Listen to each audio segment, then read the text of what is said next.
di ba, ganito na nga lang yung ano.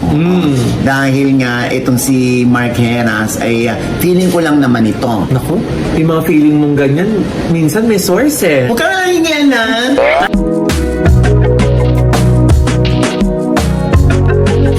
Ano ba? Ito yung nakarating lang naman sa akin. Ayan, yung nakarating sa'yo, ha? Hindi! Ano ka ba?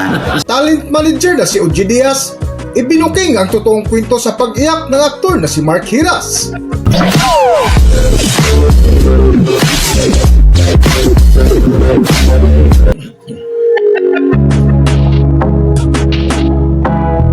Welcome back to Philippine Celebrity Broadcast. Kamakailan nga ay nag-viral sa mundo ng showbiz ang kapuso actor at dancer na si Mark Heras na kung saan naalarma ang mga kaibigan nito nang mapanood ang short video ng actor na si Mark Heras na tila balisa at umiyak habang nakaupo sa tabi ng pader. Sa vlog nga ng talent manager na si OG Diaz ay isa ito sa kanilang mainit na paksa na kung saan ibinahagi nila ang chismis ukol sa dahilan ng pag-iyak ng kapuso actor na si Mark Heras. Uy, teka muna kuya. Bakit? Ano na yung chika mo kay Mark Heras? Oh, Akurada naman. Hindi mamali may lakad ka. Hindi nga kuya, kasi nag-post ka naman. Inaatake yata kuya ng depression. Ayun na Ano nga. opinion mo doon kuya? Wala. Oh, di tapos ang usapan. Bilis Oh, naman. next topic na, di ba? Yung pa naman hinihintay ni Rena. Oo nga. Hindi, kasi nga, di ba, ganito na nga lang yung ano. Dahil nga, itong si Mark Heras ay feeling ko lang naman ito. Naku, yung mga feeling mong ganyan, minsan may source eh. Huwag ka nga hingianan. Hindi, di ba? Yan nga, nag-ano si Mark Heras. Ginamit pa niya yung isang song. Di ba? Sinaliwan pa yan ng musikang kulong Sa sistema. sa sistema. Ano ang sinasabi ng mga friends sa showbiz? Ay, eto nga na yung ibang mga comment nila. Sabi ni Carla Abellana, kapit lang, hindi ka nag-iisa. Sabi ni Rocco Nasino, one day at a time, brother. Ikaw una produkto ng Starstruck. Huwag kalimutan. Dream, believe, survive. Tawag ka lang sa akin kung kailangan mo ng kausap. Sabi ni Sheena Halili, Mark, marami kami nagmamahal sa'yo. Sabi ni Rodjun Cruz, love you my brother Mark. Akap, God loves you. Sabi ni Rochelle Pangilinan, love ka namin Mars. Sabi ni Chris Bernal, we miss you Mark. Sabi naman ni Katrina Halili, God is with you Mark. Si Nadine Samonte, God is with you. At si Enzo Pineda, laban Paps.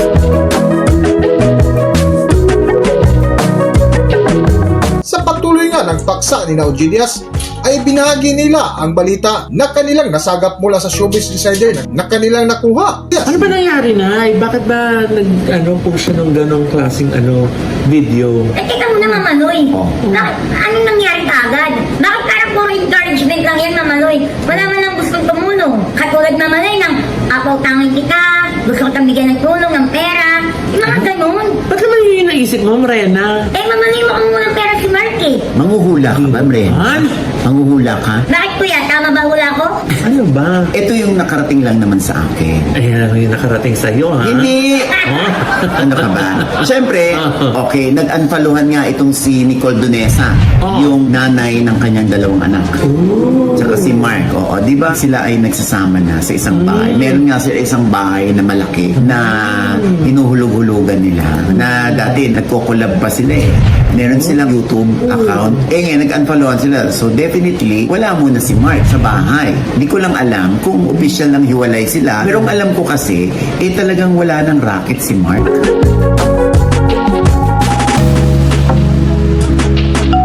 Dugto nga ng paksa ni OG Diaz ay napatanong ang isa nitong kasama na si Rena ukol sa kasalukuyan at libangang hanap buhay ngayon ni Mark Heras. Eh kuya, hindi naman siya nagsasayaw sa gay bar?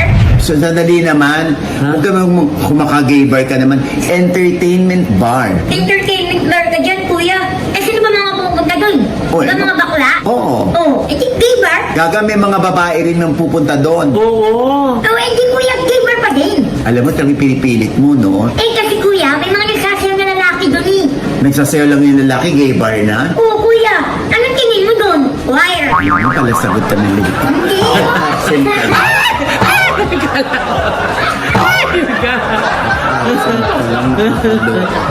Yan ang namimiss nila. Sandali muna. Siyempre, namumblema rin si Mark. Diba? Alam mo, tinext ko nga si Mark, hindi pa siya sumasagot sa akin. Baka kuya walang load. Loadan mo muna. Alam mo, kanina ka pa Apple imposter. Ba't may sundot naman? Nakakaloka ka. Hindi nga. Alam mo, hindi na tayo matapos-tapos dito sa topic na ito. Manahimik ka muna, makinig ka. Aminado naman si Mark na yun nga ang problema niya. Na unang-unaw, wala na siya sa GMA yata. Wala na siya. Minamanage na lang niya ang kanyang sarili. Kasi hindi rin naman yata siya binibigyan ng show sa GMA. Tapos, ayun nga, tumatanggap na siya ng mga ganong racket na nagsasayaw o nag-entertain sa Apollo.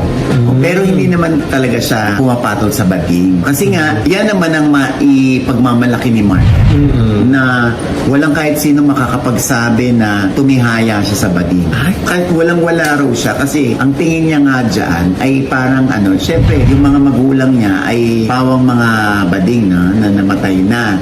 Na talagang ang taas ang respeto niya sa mga bading.